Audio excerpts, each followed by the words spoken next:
Hi guys, and welcome back to another video. Today we are in Dammam and we are actually getting the train all the way back home to Riyadh. I didn't know this existed until the other day, so we're going to give it a go and we're going to take you with us and let you know everything there is to know about the train journey. So let's go.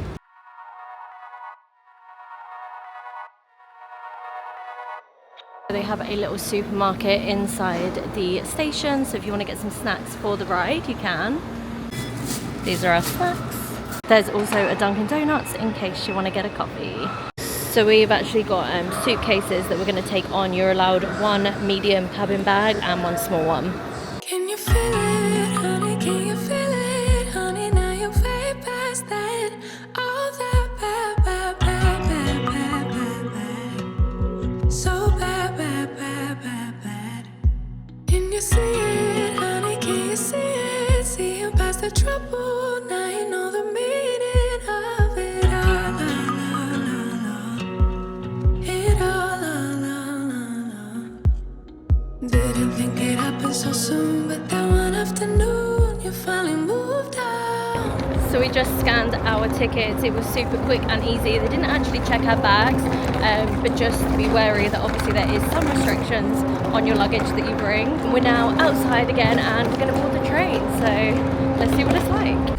So there's quite a lot of luggage storage on the train. We've just put our bags up and our seats are just here.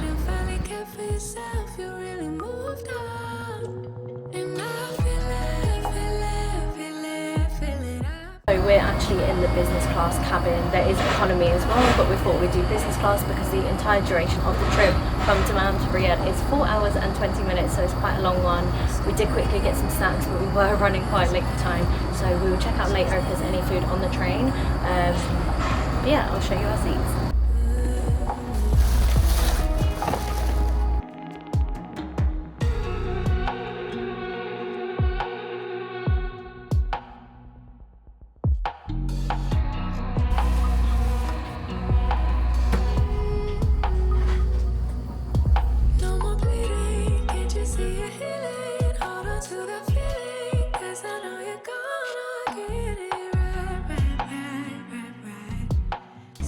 So there is actually Wi-Fi on the train.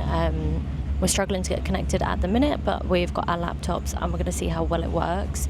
We want to do a bit of work and a bit of editing, so hopefully we can make it work. And I've just seen that there is plugs under the seats, which is really helpful. The price for the tickets actually changes depending on what time you book and how close to the date of departure. But just for reference, we booked business class and we paid 160 riyals each, and economy was about 90 riyals. So it's very affordable considering we're going 4 hours across the country. A flight would probably be around 500 to 600 riyals, so it was a lot more affordable, and we also get to take our baggage on for free. The train is a little bit old, but it's very clean and super comfortable. It was actually built or launched in 1951, which is insane. It's funny to think that Dubai has been going for around 40 years and still doesn't have a train that takes you across the country yet. So I think this is pretty cool. It does go to some other locations as well. There's multiple routes. But yeah, we needed it to get back to Riyadh, which is super handy, and it actually takes you to the centre of the city, which is quite near where we're staying and living at the minute.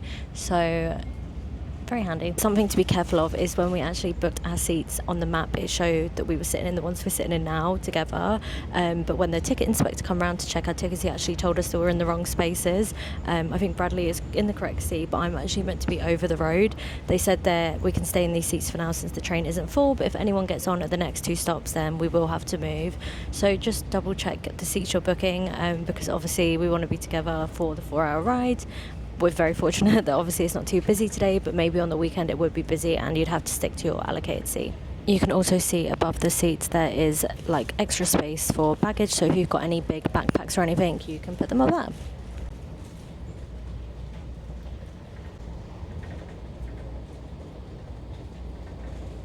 So you can see behind me there's a tiny little cafeteria with like some sandwiches, chocolate crisps and soft drinks. So I've just come up to get us some stuff and it cost me 21 riyals for 2 chocolate bars and 2 cokes, so not bad at all.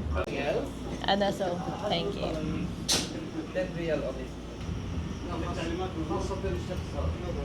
There is actually a toilet on board. It's quite clean, obviously very small, but pretty clean for a train toilet.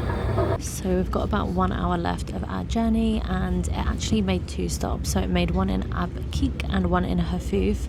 It stops for around like 5 to 10 minutes, really not long for people to obviously get on and get off. And yeah, we now have 1 hour to go. So in total it was 4 hours and 20 minutes with them 2 stops. So it's pretty quick, but unfortunately the plug sockets don't work and the Wi-Fi doesn't work. So we are slowly running out of power, and we haven't been able to get on the Wi-Fi on our laptops. We have been hotspotting from our phone, but obviously it cuts in and out because we're obviously going like right through the desert. So yeah, just keep that in mind. Make sure you've got a book and a lot of portable chargers if you're getting on the train. So I did walk down to the economy section earlier because the area we're in is business, and it actually seems the same. I'm not sure if I needed to walk further along, but I did walk around 2 to 3 carriages down to get to the cafeteria area, and all the seats seem the same. So I think even if you book the economy seats, then it's just as nice as this area too.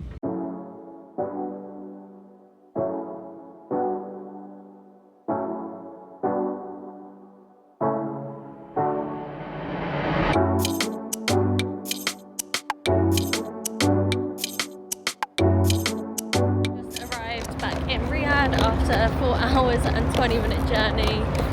It went kind of slow at the end because we ran out of power and obviously had no Wi-Fi. But yeah, overall I would say it was really good, and definitely recommend it as an option instead of flying or driving.